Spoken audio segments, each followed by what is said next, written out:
صلی اللہ تعالی علیہ وسلم نے فرمایا شعبان میرا مہینہ ہے، رمضان میرے رب کا مہینہ ہے۔ اتنی برکتوں والا مہینہ، اتنی شانوں والا مہینہ، آپ نے کچھ باتوں کا بڑا ہی خیال رکھنا۔ ایک تو آپ نے کوشش کرنی ہے نمازیں ذوق کے ساتھ پڑھی جائیں، آپ نے مسجد کے ساتھ دلچسپی پیدا کرنی ہے۔ آپ یہ کہیں کہ زیادہ سے زیادہ میں نہ دوسروں کو نواز سکوں، میں نہ چپکے سے پہنچوں کسی غریب تک، خود سے جاؤں اور اس کو اپنا محسن سمجھیں جس کی وجہ سے اللہ آپ کو ثواب دے رہا ہے، اس کو محسن سمجھیں جس کی وجہ سے اجر مل رہا ہے۔ احساس ہم نے بہت زیادہ پیدا کرنا ہے۔ ہم نے دیکھنا ہے کہ میں کس جگہ میری ضرورت ہے، میں کس طرح کر کے کام آ سکتا ہوں، وہاں اپنی خدمات کو پیش کرنا ہے۔ میرے رسول پاک علیہ السلام نے فرمایا کہ جب رب نہ مانے تو پھر وہ کمزوروں کے صدقے مان جاتا ہے، پھر وہ ضعیفوں کے صدقے مان جاتا ہے۔ فرمایا اللہ تم سے بارشیں روکنا چاہتا ہے پر تمہارے ضعیفوں، کمزوروں، غریبوں کے صدقے، مجبوروں کے صدقے وہ تم پر بارشیں برساتا ہے۔ حضور فرماتے ربا شغازا اغبر لو اقسم علی اللہ لا برا۔ کچھ ایسے لوگ ہوتے ہیں کہ ان کے بالوں میں خاک پڑی ہوتی ہے، چہروں پہ مٹی الجھے ہوئے ہوتے ہیں، لیکن اگر وہ اللہ پہ قسم کھا لیں تو اللہ ان کی قسم بھی پوری کر دیتا ہے، قسم بھی۔ حضرت سیدنا عبداللہ ابن عمر فرماتے میں حضور کی مجلس میں حاضر تھا، حضور مانگنے لگے اللہ سے، حضور اللہ سے مانگنے لگے۔ میں تو کئی دفعہ یہ دعا بھی مانگنے لگ جاتا ہوں کہ اللہ تو ان دعاؤں کی طرف تو دیکھ جو تیرے رسول نے ہمارے لیے مانگی۔ اللہ تو ہمیں تو نہیں نہ مانگنا آتا، نہیں طریقہ آتا، نہیں سلیقہ آتا، نہیں انداز آتا، ہم تو بے توجہ سے لوگ ہیں، بیٹھنے کا ڈھب نہیں آتا ہمیں تو ہاتھ اٹھانے کا سلیقہ نہیں آتا، ہم تو وضو کرنے کے اس طریقے سے آشنا نہیں، پر اللہ تیرے محبوب نے تو خوب مانگا ہے نا تجھ سے، تیرے پیارے حبیب علیہ السلام نے تو تجھے منایا ہے نا ہمارے حق میں، تو اللہ تو ان دعاؤں کی طرف تو دیکھ۔ حضرت عبداللہ ابن عمر رضی اللہ تعالیٰ عنہ فرماتے میں حضور کی مجلس مبارکہ میں بیٹھا تھا، ابو داؤد شریف میں موجود ہے، کہتے حضور دعا مانگ رہے تھے۔ دعا کیا تھی؟ دعا حضور یہ مانگ رہے تھے رب اغفر لی، یا اللہ ہمیں بخش دے، وتب علی، اللہ ہماری توبہ قبول فرما، انک انت التواب الرحیم، بے شک تو توبہ قبول کرنے والا اور رحم کرنے والا۔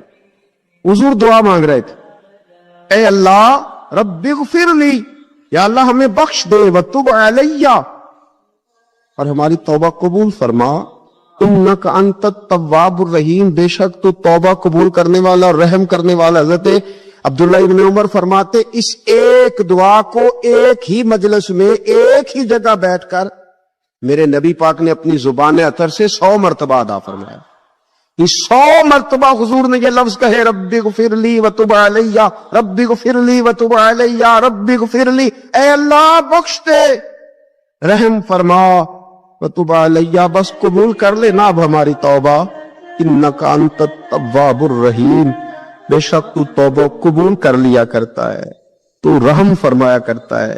ایک ہی مجلس میں 100 دفعہ حضور نے دعا مانگی، دعا مانگ کے پھر دعا مانگی، اور دعا مانگ کے پھر دعا مانگ، اللہ کو منایا میرے رسول پاک۔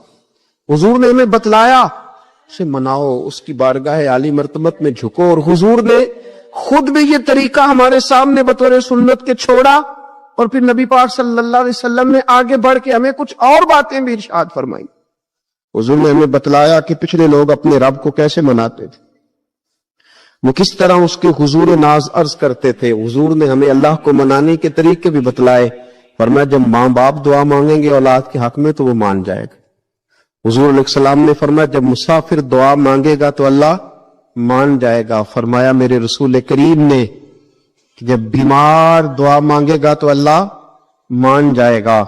اور سید عالم علیہ السلام فرمانے لگے جب تمہارے ضعیف، کمزور، مجبور لوگ دعا مانگیں گے تو اللہ مان جائے گا۔ اور حضور نے فرمایا جب تم فرض ادا کر کے دعا مانگو گے تو اللہ مان جائے گا۔ اور میرے محبوب نے فرمایا جب پچھلی رات اٹھ کے تم اس کے حضور عرض کرو گے تو وہ تمہاری دعاؤں کو قبول کر لے گا، وہ تمہیں مان جائے گا۔ اور حضور نے ہمیں دن بتائے، فرمایا جمعے والے دن مانگنا مان جائے گا، شب قدر کو مانگ لینا مان جائے گا، شب برات میں دعائیں کرنا وہ مان جائے گا، رمضان کی راتوں میں مانگنا مان جائے گا، قرآن پاک کے ختم کے موقع پر دعا کرنا مان جائے گا، طریقے بتلائے۔ اب یہ ہے کہ ہم نے تو مانگنا تھا نا اس کی بارگاہ میں، ہم نے تو حاضر ہونا تھا، ہم نے تو جانا تھا۔ اب ہم نے آگے بڑھنا ہے، اس کے حضور عرض کرنا ہے۔ حضور نے ہمیں بتلایا، ہمارے پیارے رسول صلی اللہ تعالی علیہ وسلم نے بتلائی کہ جب انسان بہت زیادہ عاجزی کرتا ہے نا، بہت زیادہ عاجزی، تو پھر بھی اللہ مان جاتا ہے۔ جب وہ اس کے حضور بہت عجز کا اظہار کرتا ہے، بہت زیادہ عجز کا اظہار کرتا ہے، وہ ڈر جاتا ہے اس سے۔ وَلِمَنْ خَافَ مَقَامَ رَبِّهِ جَنَّتَانِ، فرمایا جو میرے سامنے کھڑے ہونے سے ڈرے گا میں اسے 2 جنتیں عطا کروں۔ نبی پاک صلی اللہ علیہ وسلم نے فرمایا، حضرت ابو ہریرہ رضی اللہ تعالیٰ عنہ راوی ہے، حضور فرماتے ایک شخص مرنے لگا، اپنے بچوں سے کہنے لگا کہ میں جب مر جاؤں تو مجھے جلا دینا، اور پھر میرے جلے ہوئے وجود کو پیس دینا، پھر مجھے ہوا میں اڑا دینا، پتر مجھے اڑا دینا، مجھے بڑا ڈر لگتا ہے، اگر رب نے مجھ سے حساب پوچھا تو میں قابل نہیں ہوں، اڑا دینا مجھے ہواؤں میں، اگر اس نے مجھ سے عذاب لیا تو حساب لیا تو بڑا سخت حساب لے گا۔ حضور فرماتے ہیں، بخاری میں موجود ہے، اس کے بچوں نے اسی طرح کیا، اس کے مرنے کے بعد اسے جلایا، ہوا میں اڑا دیا۔ اللہ کے محبوب فرماتے ہیں رب کریم نے حکم دیا زمین کو کہ اس کے ذرات کو جمع کرو، زمین نے ذرے جمع کیے، خدا نے حکم دیا تو اس کا وجود پھر سے اسی شکل میں آیا، تو رب کریم نے فرمایا یہ جو تو نے وصیت کی تو کیوں کی؟ اللہ جانتا ہے کہ نہیں جانتا؟ یہ کی تو کیوں کی؟ تو رو پڑا، کہنے لگا اللہ میرے اندر تو طاقت نہیں تھی تیرے سامنے کھڑا ہو کے حساب دے سکوں، تجھے منانے کے لیے تیرے خوف سے ڈر گیا۔ کام نہیں کرنا۔ فرمایا تمہیں کیا ہوا ہے؟ کہنے لگا آج میں نے عجیب منظر دیکھا ہے، میں نے دیکھا ہے کہ ایک شیر نے شکار کیا بکرے کا، آدھا کھایا ہے، آدھا منہ میں پکڑ کے پہاڑی پہ چڑھ گیا، وہاں ایک نابینا لومڑی بیٹھی تھی، باقی کا اس نے اسے کھلایا ہے۔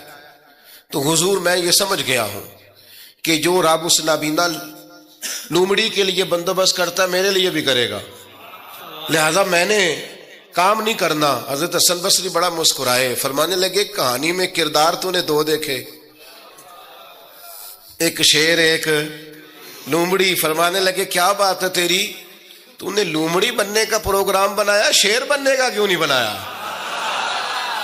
تو شیر بننا، شکار کر، خود بھی کھا دوسروں کو بھی کھلا۔ یہ کیا بات ہوئی؟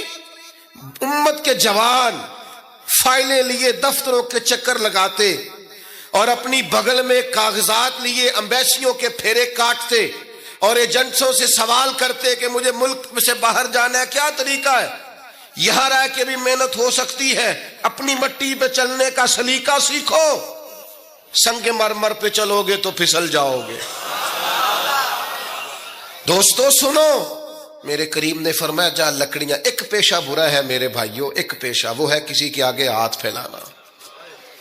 باقی دنیا میں کوئی پیشہ برا، جو ٹھیلا لگاتا ہے اور مالٹے بیچتا ہے اور سیب بیچتا ہے، بڑا عزت والا آدمی، یہ شارٹ کٹ چھوڑ دو، دوسروں پہ بھروسہ کرنا چھوڑ دو۔ وہ شاعر ایک بیٹھا تھا نا، شاعر مجھ سے ناراض نہ ہو جائیں، تو کئی دفعہ وہ شعر و شاعری میں بھی ان کی حالت بڑی خستہ ہو جاتی ہے۔ جن دنوں لوگ پتلے کپڑے پہنتے ہیں، بعض شاعروں نے ان دنوں میں بھی موٹی چادر لی ہوئی ہوتی ہے۔ تو ایک جگہ بیچارہ بیٹھا تھا کونے میں، اللہ ماشاءاللہ سب کی بات نہیں، تو حالت ایسی خستہ تھی، ایک بندہ 5 روپے پھینک گیا، تو تھا خوددار، بڑی تکلیف کو اٹھا اپنے پیسے، تو اس نے کہا آپ کی حالت بتا رہی ہے، آپ کو ضرورت ہے۔ اس نے کہا ضرورت پڑی تو اللہ رسول سے مانگوں گا، تیرے سے کیوں مانگوں گا؟ شعر بڑا قیمتی کہا، اس نے کہا یہ آرزوئے کرم اور میں آپ سے کروں، یہ آرزوئے کرم اور میں آپ سے کروں، یہ بھیک اس کو دیجئے جس کا خدا نہ ہو۔ میں تو وارث ہے میرے اللہ رسول، میں کو لاوارث ہوں کہ تیرے سے مانگتا پھروں؟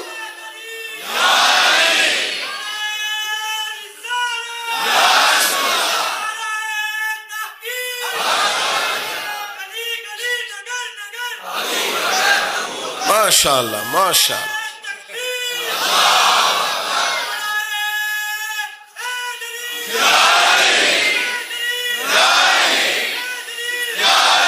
بس ہم سمجھے ہماری قیمت وصول ہو گئی. اگر خودداری پر نوجوان نعرے لگانے لگ گئے تو پھر تو بات بن گئی. لگتا ہے محنت کا ارادہ بن گیا ہے. انشاءاللہ تعالی کشکول ٹوٹنے کا ٹائم آ گیا ہے. کرم کی برکھا برسے گی. یہی ملت کا جوان قیادت کرے گا. اور یاد رکھنا ہمیشہ قیادتیں غریبوں کے بچوں نے کی ہیں, جنہوں نے آدھی قیمت پہ کتابیں لے کے پڑھی ہیں, بڑی ڈگریاں انہوں نے حاصل کی ہیں. یہ کمزور نہ پڑھو. نبی پاک داعی اللہ ہے, حضور نے جگایا ہے. 15 دن نظر نہ آنا, مزدوری کر. وہ نوجوان 15 دنوں کے بعد آیا. اب تیرا حال کیا ہے؟ اس نے کہا حضور پہلے ایک پیالہ تھا نا, اب سارے گھر کے برتن بن گئے. پہلے ایک بستر تھا, اب سارے گھر کے بستر. او نوجوانوں, ہم نے سہارا بننا ہے. ماں سے کہنا ہے اب تو نے آنسو نہیں بہانے, تیرا پتر بڑا ہو گیا ہے. بہن سے کہنا ہے اب تو کبھی پریشان نہیں ہوگی, تیرا بھائی بڑا ہو گیا ہے. بوڑھے باپ کے پاس بیٹھ کے کہنا ابا جی بس اب آنسو پوچھ دو, آج کے بعد پریشان نہیں ہونا, پتر جوان ہے. اپنی بیوی سے بچوں سے کہنا کہ کسی خواہشات پوری کرنے کے لیے تمہیں دیر تک انتظار نہیں کرنا پڑے گا, ہم میدان میں ہیں. بس اپنی مٹی پہ چلنے کا سلیقہ سیکھو. سنگ مرمر پہ چلو گے تو پھسل جاؤ گے. نبی پاک نے محنت کو سپورٹ کیا ہے, مشقت کو سپورٹ کیا. حضور علیہ السلام نے فرمایا سب سے بہترین کمائی وہ ہے جو تو اپنے 2 ہاتھوں سے محنت کر کے کھاتا ہے. فرمایا اللہ کے نبی حضرت داؤد علیہ السلام محنت کر کے کمایا کرتے. سنگیوں کام کرنا. اور دوسری بات بھروسہ اللہ رسول پہ. بھروسہ, ادھر دیکھو میری طرف. دنیا داروں سے امیدیں لگا لیتے ہو بہت زیادہ, تو وہ دنیا دار بندے بیچارے کمزور ہوتے ہیں. جی یہ الیکشن کے دن تھے, گزشتہ سے پیوستہ الیکشن جو گزرا ہے, تمہارا میرا ایک پیار والا دوست بھی ایک کیمپ مین کے امیدوار کا بڑا ووٹر سپورٹر تھا. یہاں اس نے اس کا بیج فوٹو والا لگایا ہوا تھا. میں رات کو دیر سے جلسے سے لوٹ رہا تھا تو وہ کھڑا تھا باہر, اور اندر امیدوار صاحب تقریر کر رہے تھے. میں نے کہا ادھر آ. وہ آ گیا. میں نے کہا تو بڑا ووٹر سپورٹر ہے, جا تقریر سن جا کے. تیرا لیڈر تقریر کر رہا ہے, تو باہر گھوم رہا ہے. کہندا پیر صاحب جھوٹ پہ ماردا جے, سارے جھوٹ بول رہا ہے, کرنا کرانا کچھ نہیں. تو میں کہ یار جی ایڈے پکے ووٹر سپورٹر نو بھی پتا ہے کہ جھوٹ پہ ماردا ہے, تو ہم تو ویسے ہی سپورٹر نہیں ہیں. ہم نے تو کی محبت تو سیاست کا چلن چھوڑ دیا. ہم اگر عشق نہ کرتے تو حکومت کرتے. او بھائی, جب پکے ووٹر سپورٹروں کو امیدیں نہیں ہیں تو آپ کن سے امیدیں لگائے بیٹھے ہیں؟ آپ جدوجہد کریں, اور امیدیں اللہ رسول سے.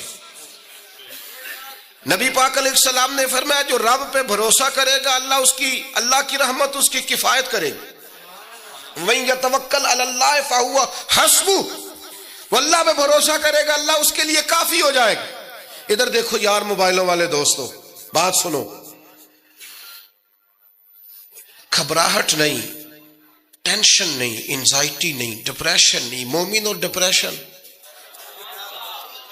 مومن اور انزائٹی, مومن اور ٹینشن. او جی مجھے پتہ نہیں مجھے کیا ہو رہا ہے, جی مجھے خوف آتا ہے. آپ کو خوف آتا ہے مومن ہو کے؟ آپ کو یہ کرونا کے دن تھے تو مجھے لے گئے ایک سرکاری ہاسپٹل میں, آپ کچھ یہاں بات کریں, لوگوں کو حوصلہ دیں. تو ایک ڈاکٹر صاحب مجھ سے کہنے لگے جی مجھے نہ تنگ جگہ بڑی گھٹن ہوتی ہے, تو موت سے بڑا ڈر آتا ہے, قبر تو بڑی تنگ ہوتی ہے. میں نے کہا ڈاکٹر صاحب کچھ بھی نہیں. کہنے لگے سانس ہی نہیں آتا, چاروں جانب سے بند ہے. تو میں نے کہا بچہ بھی تو ماں کے پیٹ میں سانس لیتا ہے نا. آپ نے تو سبحان اللہ کہا. وہ ڈاکٹر تھے, انہوں نے نہیں کہا. وہ کہنے لگی جو تے اماں لیندی صاحب. ہنستے نہیں جی, باتیں ہنسنے کو نہیں سنا رہا, میں فکری باتیں کر رہا ہوں. کہا وہ تو اماں آکسیجن لیتی ہے تو بچے کو جاتی ہے. تو میں نے کہا چلے ڈاکٹر صاحب وہ جو انڈے سے بچہ نکلتا ہے اس کے تو چاروں جانوں کوئی صورت نہیں ہوتی سانس کی. تو مجھے کہنے لگے آپ کہنا کیا چاہتے ہیں؟ میں نے کہا میں یہ کہنا چاہتا ہوں قبر کی 2 حالتیں ہیں. قبر دوزخ کے گڑھوں میں سے گڑھا بھی ہے اور جنت کے باغوں میں سے باغ بھی ہے.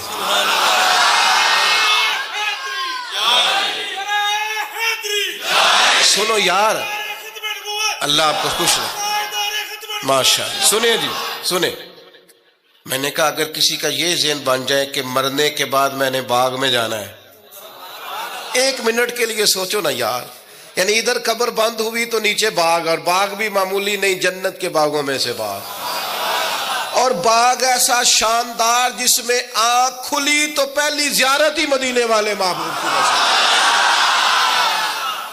آج پھولے نہ سمائیں گے کفن میں آسی, آج کی رات ہے ان سے ملاقات کی رات. تو وہاں جانے سے خوف آتا ہے. مومن خوف ٹینشن, مومن کو ایک ہی خوف ہے اللہ کا, رب سے ڈرتا ہے, اللہ کے سامنے کھڑے ہونے سے ڈرتا ہے. باقی مسائل کا خوف کرنا, غربت کا خوف کرنا, لوگوں سے ڈرنا, یہ نکل آئے آپ اس ٹینشن سے. رب جس کو عزت دے اس کی چھین کوئی نہیں سکتا. اللہ جسے رزق دے اس کے ہاں آنے سے روک سکتا کوئی نہیں روک سکتا. طاقتور ہو کے زندگی گزارے. نبی کریم علیہ السلام نے اپنی امتیوں کو مضبوط فکریں دی, توانائیاں دی ہیں. آپ غور کریں نا, حضور ایک جنگ سے واپس لوٹ رہے تھے, صحابہ بھی ساتھ تھے. ادبن صحابہ کرام علیہم رضوان ذرا دور دور ہٹ کے لیٹ گئے. ادبن, یہ بھی میرے دوست نے سیدنا صدیق اکبر کے نام کا نعرہ لگایا نا, دن بھی سیدنا صدیق اکبر کے. بس میں اس وقت عنوان ان کا نہیں ہے, اتنی بات کرتا ہوں کہ دنیا میں ایک فلسفہ بیان ہوتا ہے کہ جو زیادہ قریب رہتے ہیں وہ زیادہ ادب نہیں کرتے, اور یہ کوئی غلط بات نہیں, ایسا ہوتا ہے اکثر. جو زیادہ قریب ہوتے ہیں وہ زیادہ مؤدب. لیکن حضرت صدیق اکبر کا کمال یہ ہے, انہوں نے دنیا کے سارے فلسفے ہی غلط کر دیے. قریب بھی سب سے زیادہ وہی تھے اور ادب والے بھی سب سے زیادہ وہی تھے. فلسفہ ہی غلط قرار دے دیا. لوگوں کو بتایا ہے کہ محبت رسول کی باری آئے تو فلسفے بدل جایا کرتے ہیں. قرب بھی سب سے زیادہ ہے اور ادب بھی سب سے زیادہ ہے. بس بیان ہو کس زبان سے مرتبہ صدیق اکبر کا کہ محبوب خدا محبوب ہے صدیق اکبر کا, اور لٹایا راہ حق میں گھر کئی بار اس محبت سے کہ لٹ لٹ کر حسن گھر بن گیا صدیق اکبر کا. لٹ لٹ کے حسن گھر بن گیا صدیق اکبر. تو صحابہ ادبن ذرا سرکار سے تھوڑا سا سائیڈ پہ ہو کے لیٹ گئے.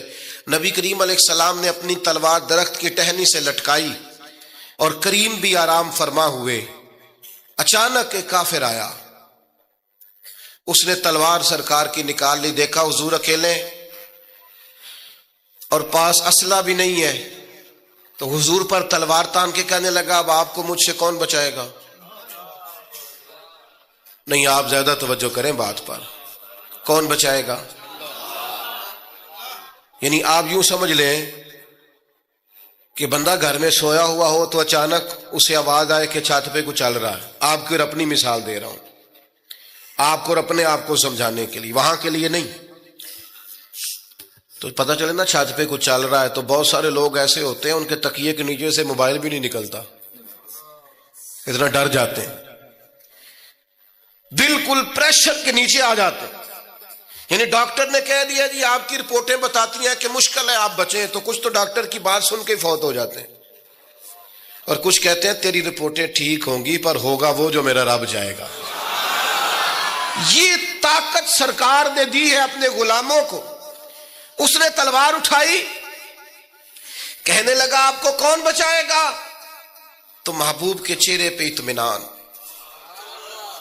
اور وہ جو اللہ نے میرے محبوب علیہ السلام کو روب دیا ہے, محبوب اسی حالت میں زیر لب مسکرائے اور فرمایا مجھے کون بچائے گا, مجھے میرا اللہ بچائے گا. اس میں بڑی طاقت ہے, اس لفظ میں بڑی طاقت ہے.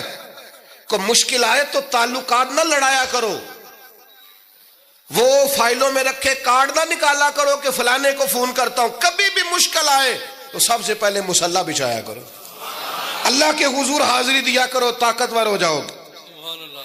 نبی کریم علیہ السلام نے فرمایا مجھے میرا اللہ بچائے گا. بس یہ لفظ کہے وہ کانپا, تلوار گری, کریم مسکرائے, تلوار اٹھائی, فرمایا لو بھی مجھے تو اللہ نے بچا لیا, تو بتا تجھے کون بچائے گا.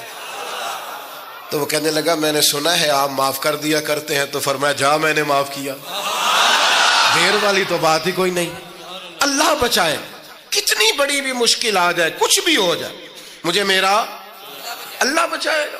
میرے عزیزو, طاقتور زندگی گزارنی ہے. میں نے زیادہ باتیں نہیں کرنی, تھوڑی تقریر کرنے والا آدمی ہوں, سمیٹنے کی طرف آ رہا ہوں. اپنی زندگی میں اپنے افکار و نظریات میں کبھی بھی کسی قسم کی بھی کمزوری پیدا نہ کریں. نبی اکرم صلی اللہ تعالی علیہ وسلم نے اپنے غلاموں کو تازہ دم رکھا ہے, ان کو فکری توانائیاں عطا کی ہیں. بس ہم نہ آہستہ آہستہ اتنے کمزور ہو گئے کہ ہم ضعف اعتقادی کی طرف چلے گئے. اس کی جو سب سے بڑی وجہ ہے وہ یہ ہے کہ سوچ بڑی محدود ہے. اپنے گھر تک, اپنے محلے تک, اپنے کمائی تک, اپنے مکان تک محدود ہو کے رہ گئے. اس محدود سوچ سے باہر آئے. نبی کریم علیہ السلام نے فرمایا میں خلق کا رسول بن کے آیا ہوں, مخلوق کا رسول ہوں میں. یعنی نبی اکرم علیہ الصلوۃ والسلام کی امت دعوت میں تو سارے انسان شامل ہیں نا. محبوب نے کہا میں خلق کا رسول ہوں. جب بھی سرکار نے بات کی عالمی سطح کی بات کی. جب بھی یہ اسلام جو ہے یہ حدود و قیود میں بند نہیں. اقبال کہتے ہیں بازو تیرا توحید کی قوت سے قوی ہے. تو جناب ہمارے وطن کا نام کیا ہے؟ اسلام تیرا دیس ہے. اسلام تیرا, اقبال کہتے ہیں بازو تیرا توحید کی قوت سے قوی ہے, اسلام تیرا دیس ہے, تو مصطفی ہے. اسلام تیرا دیس. آپ کی سوچ بڑی ہونی چاہیے, وسیع سوچ. آپ کو پتہ ہے تجارت کو سرکار نے پسند کیا ہے. کیوں؟ تجارت سے زیادہ مواقع, جب آپ کارخانہ لگاتے ہیں نا تو بہت سارے لوگوں کا روزگار اس سے وابستہ ہوتا ہے, اس سے وسعت پیدا ہوتی ہے سوسائٹی میں, معاشرے میں. آپ مت سمجھیں میں تاجروں کی سپورٹ نہیں کرتا, لیکن میں آپ کو یہ بات تجربے کی روشنی میں اور اپنی سمجھ بوجھ کے مطابق عرض کر رہا ہوں کہ جب تاجر مارکیٹ کے اندر انڈسٹری لگاتا ہے تو وہ صرف تاجر کوئی نفع نہیں ہوتا, اس سے بہت سارے لوگ جڑتے ہیں اور بے روزگاری کا خاتمہ ہوتا ہے, اس کے نتائج قوم کے حق میں اچھے نکلتے. تو عالمی سوچ, قومی سوچ پیدا کرے, محدود سوچیں. بڑا دیکھیں نا یہ ایک حدیث, میری طرف توجہ ہے آپ کی, یہ دیکھیں یہ ایک حدیث کتنا عالمی کرتی ہے بندے کو. نبی پاک علیہ الصلوۃ والسلام نے فرمایا مومن وہ ہے جو اپنے لیے پسند کرے وہی اپنے بھائی کے لیے بھی پسند کرے. یہ ایک روایت اگر اس پر, اور یہ آتی بھی سب کو ہے, اگر سب کا اس پر عمل ہونے لگ جائے تو مجھے بتائیے کوئی چیز ملاوٹ والی بکے گی مارکیٹ میں؟ کوئی دھوکہ دے گا؟ کوئی ایسا کام جو غلط ہو؟ بیٹھ جائیں بیٹا, تشریف رکھیں سارے, اللہ آپ کو, وہ ایک اٹھیں گے تو پھر تو سارے اٹھ جائیں گے. مہربانی کریں, بس میری بات مکمل ہوگی, پیغام میں نے جو دینا تھا دے لیا, سمیٹ رہا ہوں بات کو. یاد رکھیے گا کہ عالمی سوچیں, قومی. آپ جب اپنے بھائیوں کے لیے بھی وہی پسند کریں گے جو خود پسند کر رہے ہیں تو سوسائٹی میں کتنا نکھار آئے. سرکار جب بھی بات کرتے تھے بڑی بات کرتے تھے, داعیہ اللہ ہے نا, تو جب بھی بات کی عالمی. ایک سفر سے حضور واپس تشریف لائے, کئی دنوں کے بعد حضور تشریف لائے تو سفر کا اثر تھا, تھکاوٹ تھی وجود اطہر پر, بظاہر لباس مبارک پر بھی اثرات تھے سفر کے. سیدہ طیبہ طاہرہ حضرت سیدہ زہرا رضی اللہ تعالی عنہا, آپ نے جب دیکھا نا سرکار کی کیفیت کو تو آنکھوں میں آنسو آ گئے. تو عرض کرنے لگیں, رو کے عرض کرنے لگیں, یا رسول اللہ آپ دین کے لیے کتنی مشقت برداشت کرتے ہیں, کتنی آپ تکلیف اٹھاتے ہیں. آنسو بہائے. اب مجھے بتائیے ہمارا کوئی بچی بچہ ایسی بات کرے تو ہم کہتے ہیں تجھے تو ایک دکھ کا پتہ ہے, میرے تو بہت زیادہ ہے, تو کتاب کھول دیتے. جب کہا یا رسول اللہ آپ کتنی تکلیف اٹھاتے ہیں, تو پتہ ہے نبی کریم نے کیا فرمایا؟ حضور فرمانے لگے فاطمہ آپ کے والد کو اللہ نے بڑے مقاصد کے لیے دنیا میں مبعوث فرمایا, بڑے مقاصد کے لیے دنیا میں مبعوث فرمایا ہے. فرمایا نہ کوئی گھر کچا بچے گا، نہ پکا بچے گا، نہ کوئی جھونپڑی بچے گی جہاں اللہ تعالی ہمارے دین کے پیغام کو پہنچا نہیں دے گا. تو جب بڑے مقاصد کے لیے نکلنا ہے تو پھر یہ صحبتیں تو چلیں گی، یہ آزمائشیں تو چلیں گی. میرے بھائیوں، وسیع الظرفی، وسیع القلبی، کشادہ سینہ، بڑا دل، بڑا حوصلہ، بڑی سوچیں، بڑے افکار اپنی زندگی میں پیدا کریں. نوجوانوں، آرام پسندی تھوڑی کم کرو. ہر وقت لیٹنا، ہر وقت آرام تلاش کرنا، یہ کمزور کر دیتا ہے جوانوں. لقد خلقنا الانسان فی کبد، ہم نے انسان کو مشقت میں رہتا ہوا پیدا کیا. میں نے ابھی دوستوں سے کہا ہے، پھر آپ کی خدمت میں عرض کرتا ہوں، رات ہو گئی ہے تقریباً 11 گھنٹے کی. 7 بجے عشاء ہوتی ہے اور 6 بجے کے بعد ہی عموماً سب جگہوں پہ فجر کی نماز ہوتی ہے، تو 11 گھنٹے کی رات بنتی. بہت زیادہ بھی ڈاکٹر کہتا ہے کوئی سوئے تو 8 گھنٹے سو لے، نیند پوری ہے. اگر عشاء کے بعد موبائل کرو جلدی بند، تو ذرا سحری میں اٹھو. بندہ ہو جوان اور اٹھ کے پڑھے تہجد تو مزہ نہیں آ جاتا. اور جو سحری کے وقت دعا کا مزہ ہے، جو دعا کی لذت ہے، نبی کریم علیہ السلام نے صبح صبح سیدہ پاک کو آواز دے کے کہا یہ ہماری تعلیم کے لیے. فرمایا اٹھو، یہ رب کریم سے سوال کرنے کا وقت ہے. پچھلی رحمت، پچھلی راتی رحمت رب دی کرے بلند آوازہ، او بخشش منگن والے کارن کھلا جے دروازہ. لیکن ہمارا مسئلہ یہ ہے کہ جس ٹائم جاگنا ہے اس ٹائم سوتے ہیں، جس ٹائم سونا ہے اس ٹائم. ایک گزارش تو یہ ہے کہ کوشش کریں ان راتوں میں تو کم از کم تہجد پڑھی جائے، اور یہ کوشش کر کے دیکھیں مزہ آئے گا. اور پھر ادھر ادھر لوگوں کو دکھ بتانے کی بچائے نا، جب تہجد کی 2 رکعتیں پڑھ لے تو سارا اپنے رب کی بارگاہ میں عرض کر دے. بوجھ بھی ہلکا ہوگا دل کا، راز بھی رکھا جائے گا اور کرم بھی ہو جائے گا. اور دوسری گزارش یہ ہے کہ سرکار دو عالم علیہ السلام نے نوجوانوں سے کہا تھا، جوانوں یا نکاح کرو یا روزے رکھو. یہ بڑے آسان دن ہے روزے رکھنے کے لیے، کم از کم پیر کا تو ضرور رکھے نا. ٹھنڈا وقت ہے، کچھ نہ کچھ وقت یہ آپ کو جو عبادت ہے یہ مضبوط کرے گی، دنیا داروں سے بے نیاز کرے گی. سب سے طاقتور وہ مومن ہوتا ہے جسے رب کو منانا آتا ہے. دعا ہتھیار ہے مومن کا. مسلح کے ساتھ وابستگی پیدا کرے، یہ باقی سارے چکروں سے باہر آ جائیں. مجھے ایک نوجوان نے کہا کہ یہ لوگ مشہور کیسے ہوتے ہیں؟ میں نے کہا ایک تو شہرت وہ ہے جو لوگ کشید کرتے ہیں، یہ لیے پھرتے ہیں بیچارے. آج کل بہت سارے لوگ جیسے بھی مشہور ہونا پڑے ہونا ہی ہونا ہے، یہ خطرناک ہے. ایک شہرت وہ ہے جو خدا اپنے فضل سے دیتا ہے. اللہ اپنے کون سی سیجعل لهم الرحمن ودا، فرمایا جو ایمان لانے کے بعد اچھے عمل کرے گا رحمان لوگوں کے دلوں میں محبت پیدا فرما دے. یہ خدائی ہے، محبت خدائی. تو یہ کشید نہ کریں، اللہ جو عطا کرے اس پر توجہ کریں. ایک تو میں نے آپ کی خدمت میں یہ بات عرض کی ہے کہ ہم نے کوشش کرنی ہے محنت کرنے کی، کسی دنیا دار کے ہاتھوں کی طرف دیکھنا، محنت کریں گے انشاءاللہ، کوشش کریں گے. اور دوسرا بھروسہ کرنا ہے رب رسول پہ. اور تیسرا ذہن رکھنا ہے ذرا وسیع قسم کا، محدود سوچیں پیدا نہیں کرنی. اللہ تعالی ہماری حاضری کو قبولیت کا شرف عطا فرمائے. اب دعا فرمائے. اللہم صلی علی سیدنا و مولانا محمد معدن الجود والکرم وعلی آلہ وبارک وسلم. اللہ ہماری حاضری قبول فرما، ہمارے گناہوں کو معاف فرما، ہماری غلطیوں سے درگزر فرما، ہمارے علم کو نافع، عمل کو صالح فرما، امت کے حق میں رحمت والے فیصلے فرما. وطن عزیز پاکستان پر نگاہ لطف و عنایت فرما، بیماروں کو شفا عطا فرما، مقروضوں کو قرض کے بوجھ سے رہائی نصیب فرما، تنگ دستوں کے رزق میں وسعت فرما. اللہ تعالیٰ دنیا ہو یا آخرت ہو ہماری پردہ پوشی فرما، ہماری پردہ پوشی فرما، ہماری پردہ پوشی فرما. اس محفل کو سجانے والوں اور تشریف لانے والوں سب کو دارین کی برکتیں عطا فرما. رب اغفر وارحم وانت خیر الراحمین. وصلی اللہ تعالی علی حبیبہ سیدنا محمد. احباب سے گزارش ہے توجہ فرمائیں، کھڑے نہیں ہونا. بیٹھ جائیں آپ، پیر صاحب تشریف لے جا رہے ہیں، کسی کو جو ہے اجازت نہیں ہے مسافر کرنے کی، مہربانی فرمائیں آپ، سیکورٹی خدشات ہیں، مہربانی کریں آپ۔